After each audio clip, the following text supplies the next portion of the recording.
In the history of the practice of the faith of Islam, Hazar Ali emphasized many times the importance of human intellect in the practice of the faith.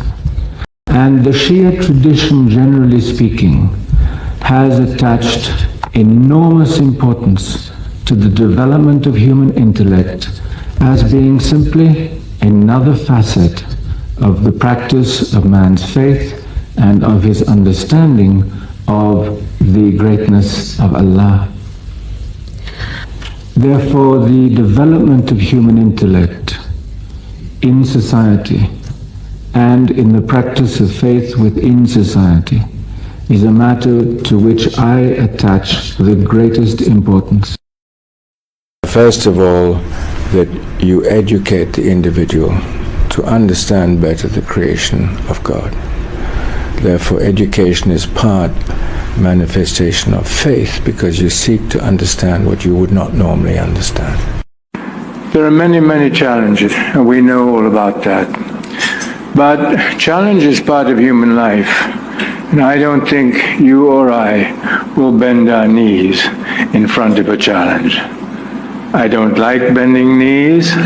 I dissuade people who have knee problems to work for me, and I still try to ski at my old age. I think one of the specifics of Islam is that you live your faith, and you're not one day in your faith and the next day out of your faith. It's a permanent presence. It's a presence which brings you happiness, it brings you objectives in life, and therefore I don't think that one can make this sort of dichotomy. It's a permanency of thought, of attitude, of ethics. Among the areas where we can find common ground is our mutual effort to address the problem of persistent global poverty, especially the endemic poverty of the developing world. Surely this is an area where we can listen and learn and grow together, establishing ever stronger bonds of understanding.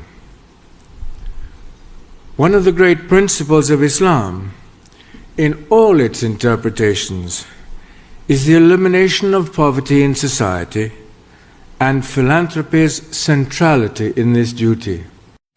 We will seek to demonstrate that spiritual insight and worldly knowledge are not separate or opposing realms, but that they must always nourish one another, and that the world of faith and the material world are the dual responsibilities of humankind.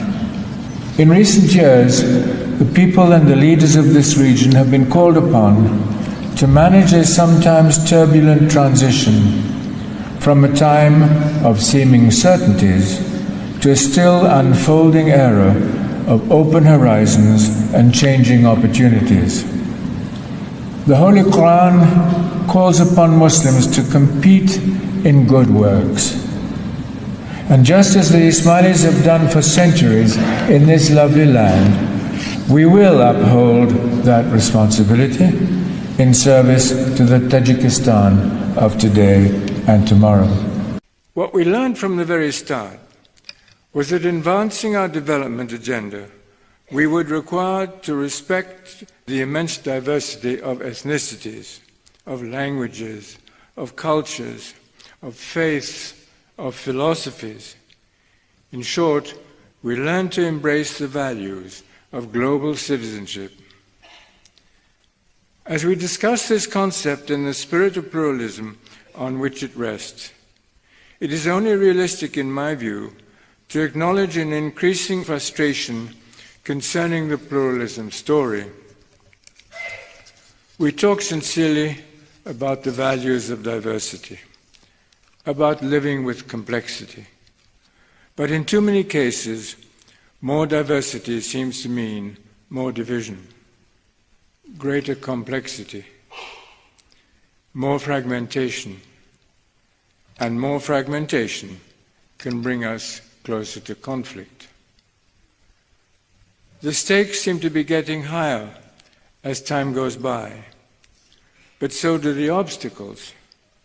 And that is why I will focus my brief remarks today on the continuing challenges to the ideals of global citizenship.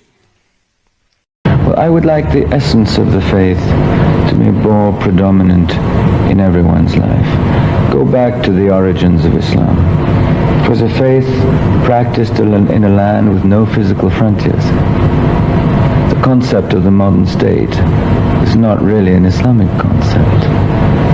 Islam was a brotherhood, is a brotherhood. But that's the first thing. The free movement of people, the generosity of people's attitudes towards their brothers around the world, that in itself I think is important. Hazar Imam, the spiritual leader of the Ismaili community, holds a paramount importance in our lives, guiding us with unwavering wisdom, compassion, and inspiration. His leadership transcends mere religious guidance. It extends to the realms of education, healthcare, and social development, demonstrating his commitment to improving the quality of life for not only Ismailis but also for people of all backgrounds. Hazar Imam's guidance is like a beacon, illuminating our path through the complexities of the modern world, encouraging us to embrace diversity, foster unity, and promote the values of service, ethics, and philanthropy. His enduring dedication to promoting peace, pluralism, and the eradication of poverty serves as a constant reminder of the profound impact a visionary leader can have in our lives and the world at large, reaffirming the immense importance of Hazar Imam within the Ismaili community.